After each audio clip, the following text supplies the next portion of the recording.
بسم اللہ الرحمن الرحیم۔ حضور اکرم صلی اللہ علیہ وسلم کا ارشاد ہے، جو شخص دنیا سے محبت کرے گا وہ اپنی آخرت کا نقصان کرے گا، اور جو شخص آخرت سے محبت رکھے گا وہ اپنی دنیا کا نقصان کرے گا۔ سو تم اس چیز کو ترجیح دو جو باقی رہنے والی ہے، اس چیز کے اوپر جو فنا ہونے والی ہے۔ دنیا اور آخرت ایک دوسرے کے مقابل ہیں، یا دوسرے لفظوں میں سمجھیے کہ یہ ایک دوسرے کے لیے سوکن کی حیثیت ہے۔ اگر ایک کی رعایت ہو تو دوسرے کو تکلیف پہنچے، ایک کے ساتھ زیادہ محبت ہو تو دوسرے کا نقصان ہو۔ کسی ایک کو نقصان تو کرنا ہی ہوگا اور کسی ایک کا فائدہ ہوگا، یا تو اس کو ترجیح دو گے یا اس کو ترجیح دو گے۔ اب کس کو ترجیح دینے کی ضرورت ہوگی، کس چیز کو آگے بڑھانے کی ضرورت ہوگی؟ آج ہماری عقل تو یہ کہتی ہے کہ آخرت ہمارے سامنے ہے نہیں، لہذا دنیا ہی ہمارے سامنے ہے، لہذا دنیا ہی سب کچھ ہے۔ چنانچہ دنیا کے سب کچھ ہونے کی وجہ سے آج ایک بچہ ماں کے پیٹ میں ہوتا ہے، اس کے مستقبل کے لیے باپ، اس کے والدین اس کے لیے اکاؤنٹ کھول دیتے ہیں کہ اس کے مستقبل کو بنانے کے لیے پیسے جمع ہوتے رہیں تاکہ اس کو آئندہ پریشانی نہ ہو۔ یہ سوچا کہ دنیا کی ترقی ضروری ہے۔ اس کے بعد پیدا ہوا وہ بچہ، اس کو ہم نے اس کی جو تربیت کی وہ تربیت وہ ہے جو دنیاوی تربیت ہے۔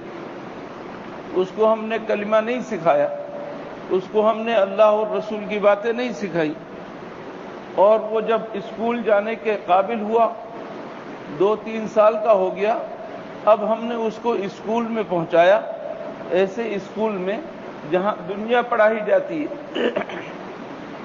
جہاں ایسی خواتین ٹیچر ہیں جن کو اللہ کا نام معلوم نہیں، اللہ کے احکام معلوم نہیں، ان کے سروں پہ دوپٹہ نہیں، ان کے ناخن بڑھے ہوئے ہیں، ایسی عورتوں کے حوالے کر کے ہم نے اسے دنیاوی ترقی دی۔ بتلائیے کیا ہوگا اس بچے کا اگر یہ بچہ مسجد کی طرف نہ آئے، یہ بچہ کسی کے پاس قرآن شریف نہ پڑھے اور اسی طرح اسکول کی لائن میں پڑھتا چلا جائے، تو وہ بہت بڑی ڈگری تو لے لے گا لیکن دین کے اعتبار سے بہت بڑا ملحد اور زندیق بن کر نکلے گا۔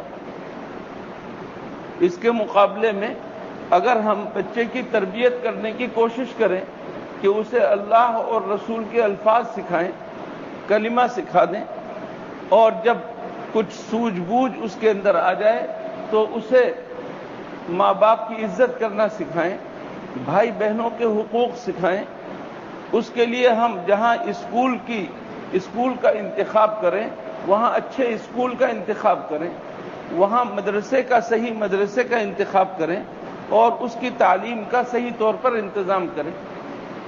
یہ ہے طریقہ اپنے بچے کو درست کرنے کا۔ اب اگر صرف ایک چیز کو، دنیا ہی کو پیش نظر رکھ کر ہم نے سب کچھ کیا تو اس کا نتیجہ یہ نکلے گا کہ یہ بچہ بڑا ہونے کے بعد دنیا کمانے کے لیے نکل جائے گا، ماں باپ بوڑھے ہوں گے، اپنے بستر پر ایڑیاں رگڑ رہے ہوں گے اور ایڑی رگڑ رگڑ کر مر بھی جائیں گے، لیکن وہ یورپ کے چکر لگا رہا ہوگا، وہ اپنے ماں باپ کے جنازے میں نہیں پہنچ سکتا، اور اگر جنازے میں پہنچ گیا تو اپنے ناک پر دور سے رومال رکھ کر دیکھے گا، کیونکہ ماں باپ کے مرنے کے بعد جراثیم منتقل ہو جائیں گے اس کے اندر۔ اور اگر کسی کی صحیح تربیت کی اور آخرت کی سوچ اس کے اندر ڈال دی، اس کا نتیجہ یہ ہوگا کہ وہ ماں باپ کو نہلائے گا، دھلائے گا، کفن پہنائے گا، اپنے کندھے پر رکھ کر قبر تک پہنچائے گا، اس طریقے سے خدمت کرے گا۔ دنیا کو ترجیح دینی چاہیے، دنیا کو ترجیح ملنی چاہیے یا آخرت کو ترجیح ملنی چاہیے؟ حضور اکرم صلی اللہ علیہ وسلم نے ایک اصول اور ضابطہ بتا دیا کہ دیکھو فائدہ کس چیز میں ہے، باقی رہنے والی چیز کیا ہے۔ دنیا فانی ہے، آخرت باقی ہے۔ تمہارے پاس جو کچھ ہے ایک وقت ایسا آئے گا سب کچھ ختم ہو جائے گا، اور اللہ کے پاس جو کچھ ہے وہ رہنے والا ہے، باقی رہنے والا ہے۔ لہذا جو باقی رہنے والی چیز ہے اس کو اختیار کرو، جو فنا ہونے والی چیز ہے اس کو چھوڑ دو۔ لطیفے کے طور پر مشہور ہے کہ اللہ میاں نے پوچھا ایک میمن سے کہ بتا تجھے جہنم میں بھیجوں یا جنت میں؟ تو اس وقت بھی میمن نے کہا کہ اللہ میاں 2 پیسے کا فائدہ جدھر ہے ادھر بھیج دے، یہ نہیں کہ مجھے جنت میں بھیج دے، یہ سوچا کہ مجھے 2 پیسے کا فائدہ جہاں ہو وہاں بھیج دے۔ آج ہماری سوچ دنیا کی حد تک ہے، اس وجہ سے ہم نے یہ فیصلہ کیا۔ اور اگر ہمارے سامنے آخرت ہو اور یہ حقیقت ہمارے سامنے ہو کہ دنیا فانی ہے اور دنیا ہر صورت میں ختم ہو کر رہے گی، تو ہم کبھی بھی دنیا کو آخرت پر ترجیح نہ دیں۔ ان تمام باتوں کے ذکر کرنے کا مقصد ہرگز یہ نہیں ہے کہ دنیا سے بے تعلق ہو کر آپ رہیں۔